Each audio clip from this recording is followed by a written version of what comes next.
So the project actually started a couple of years back,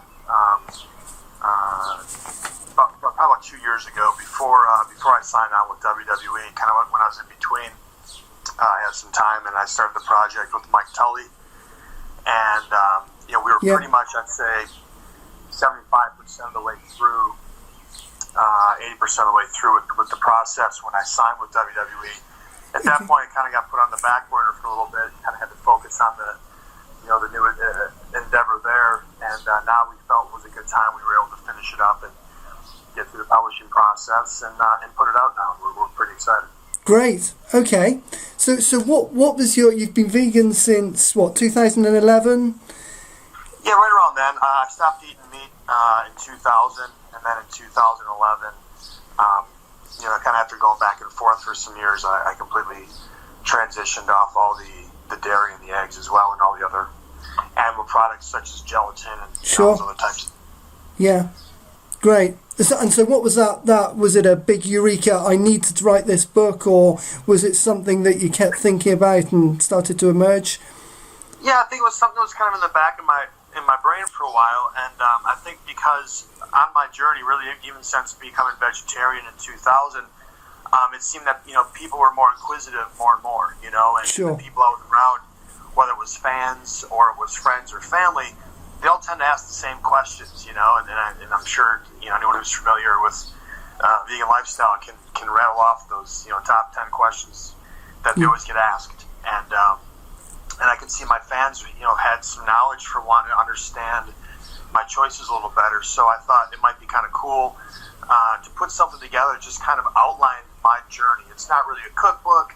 It's not really an autobiography, or it's not really just about wrestling. But it's just kind of this takes you on my journey from being a cheese-eating, brat-eating kid in Wisconsin to a completely 100% plant-based athlete now, and just how I got there and the little things, the little seeds that were planted, the information I found out, the things I saw, the things I've read, that made my decision so easy.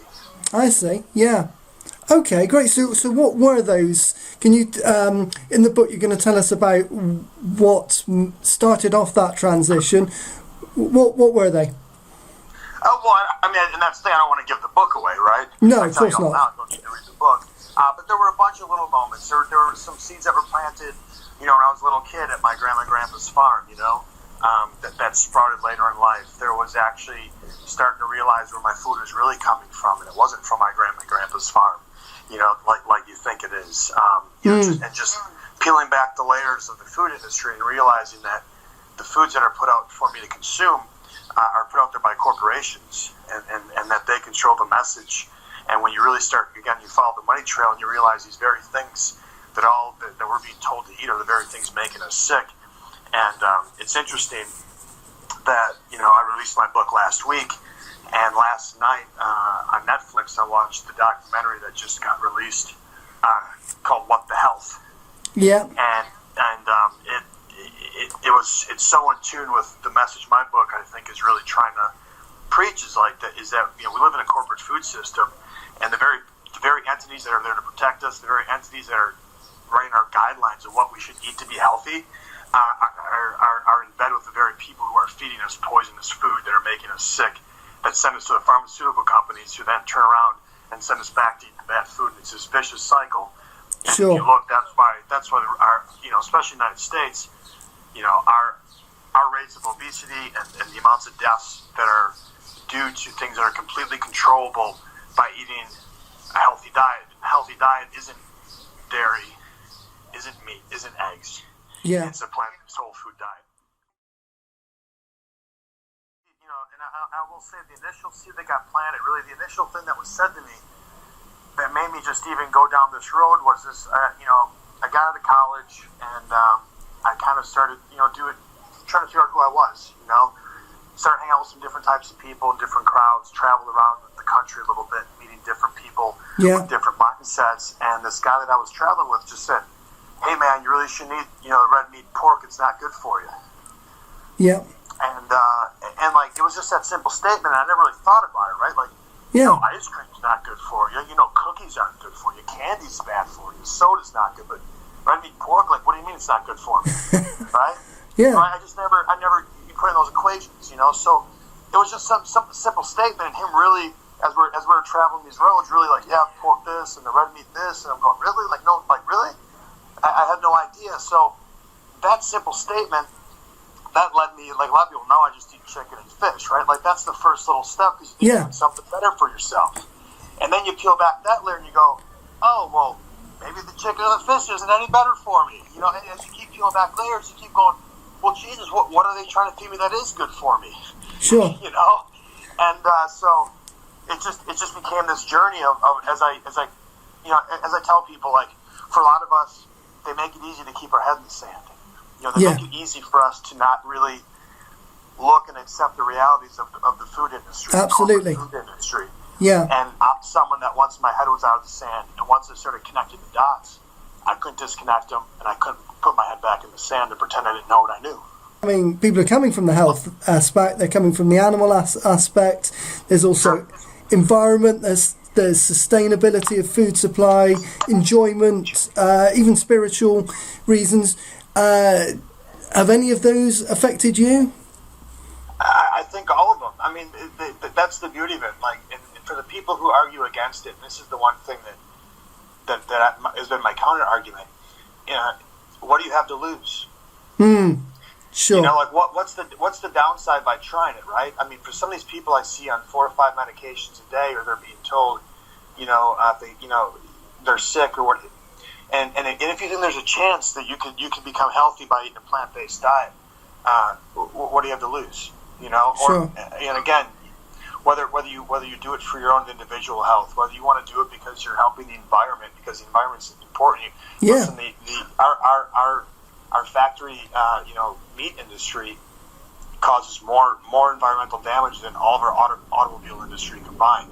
But we don't look at that as what's destroying the environment. The amount of land and resources we use, to raise livestock. If we reappropriated that to raise crops to feed people, we'd be in a lot better shape, right? Of course, yeah. And then you go into the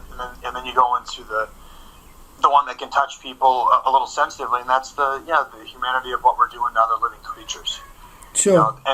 And we live now in a time, and we're lucky enough in my country, United States, and really in most industrialized, civilized countries where you have an option, you have choices.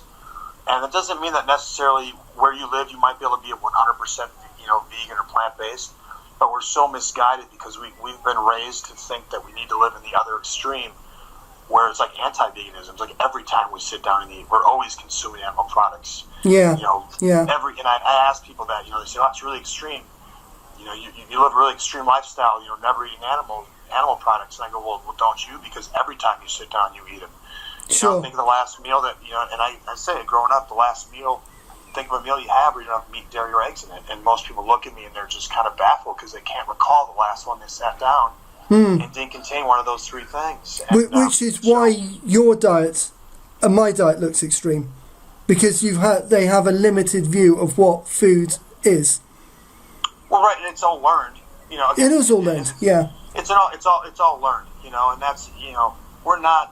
As human beings, if you look at our makeup and our makeup in general, but if you look at 10-year-olds now, and again, I go around the country, especially because of my job, and I meet lots of young fans, and they're coming from all walks of life. But the one thing I'm noticing is how many kids are so unhealthy at such an early age, and they're already being set up to have all these awful diseases and ailments as they get older, and it's all completely preventable. Yes. It's all because they're being fed awful food. Why? Because our corporate food system markets their products and drives their money all towards hooking these kids at an early age, and it's awful. And unfortunately, our parents aren't educated because we don't educate people on nutrition. It's not part of our educational system. Yes. It's not part of the medical community. It's not part of the curriculum. Our doctors are not educated in nutrition at all. And they're pushing back on any type of in this country, they're pushing back on any type of mandates to make them get more nutritional education, just to kind of is a continuing education. I mean, it's ridiculous.